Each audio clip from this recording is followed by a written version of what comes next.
بسم اللہ الرحمن الرحیم۔ فخر دو جہاں، محبوب رب کائنات، آقا نامدار حضرت محمد صلی اللہ علیہ وآلہ وسلم کی مہر نبوت کیا تھی؟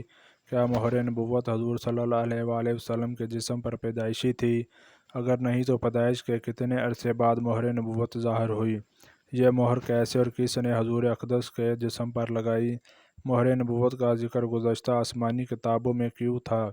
نبی مکرم صلی اللہ علیہ وآلہ وسلم کی وفات پر یہ مہر کیوں غائب ہو گئی تھی؟ ناظرین، ویڈیو میں ان تمام سوالات کے جوابات صحیح الاسناد احادیث مبارکہ سے دیے جائیں گے۔ اللہ تعالیٰ نے ہمارے پیارے آقا صلی اللہ علیہ وآلہ وسلم کو جو فضیلتیں، نعمتیں اور خصائص عطا فرمائے تھے، بے شک وہ کسی اور کے حصے میں نہیں آئے۔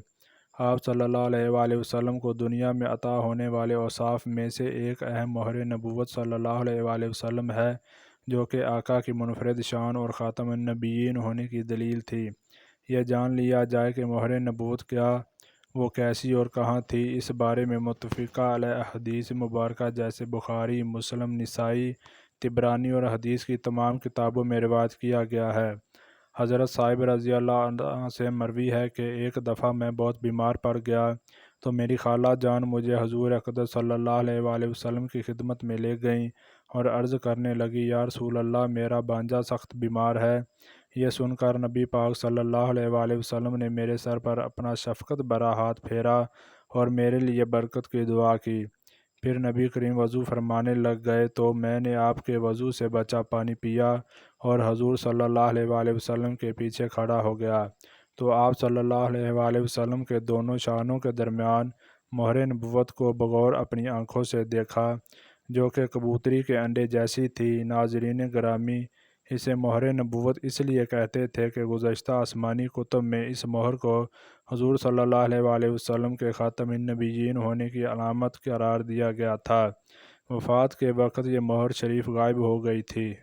حضرت جابر بن سمرہ رضی اللہ عنہ فرماتے ہیں، میں نے سلطان دو جہان صلی اللہ علیہ وآلہ وسلم کے دونوں مبارک شانوں یعنی کندھوں کے درمیان مہر نبوت کو دیکھا، جو کبوتری کے انڈے کی مقدار میں سرخ ابھرا ہوا گوشت تھا۔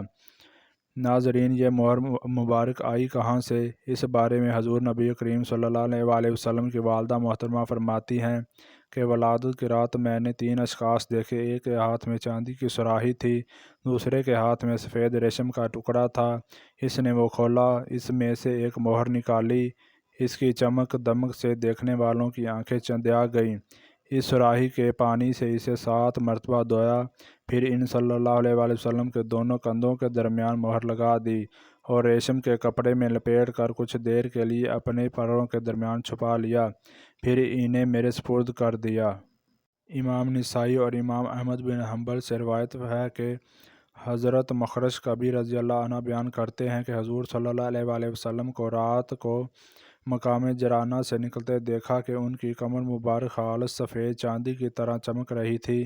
امام مسلم اور امام حجر عسقلانی فتح الباری میں روایت کرتے ہیں کہ عبداللہ بن سرجس رضی اللہ عنہ بیان کرتے ہیں کہ میں نے نبی صلی اللہ علیہ وآلہ وسلم کو دیکھا اور ان کے ساتھ روٹی یا گوشت یا میں نے سرید کھایا، پھر ان کے پیچھے گھوما اور ان کے کندھوں کے درمیان مہر نبوت دیکھی، جو بائیں کندھے کے اوپر مٹھی کی طرح ابھری ہوئی، جس پر چھوٹے چھوٹے دانوں کی طرح کالے نشان تھے۔ اس طرح امام ترمذی، امام بہقی اور طبقات ابن سعد میں روایت ہے کہ شیر خدا حضرت علی فرماتے ہیں کہ حضور صلی اللہ علیہ وآلہ وسلم کے دونوں کندھوں کے درمیان مہر نبوت تھی، اس لیے کہ آپ صلی اللہ علیہ وآلہ وسلم آخری نبی ہیں۔ امام بہقی دلائل النبوت جلد 304 پر روایت فرماتی ہیں کہ حضرت عائشہ رضی اللہ عنہ بیان فرماتی ہیں کہ حضور صلی اللہ علیہ وآلہ وسلم کی مبارک پشت کشادہ تھی اور دونوں کندھوں کے درمیان مہر نبوت تھی۔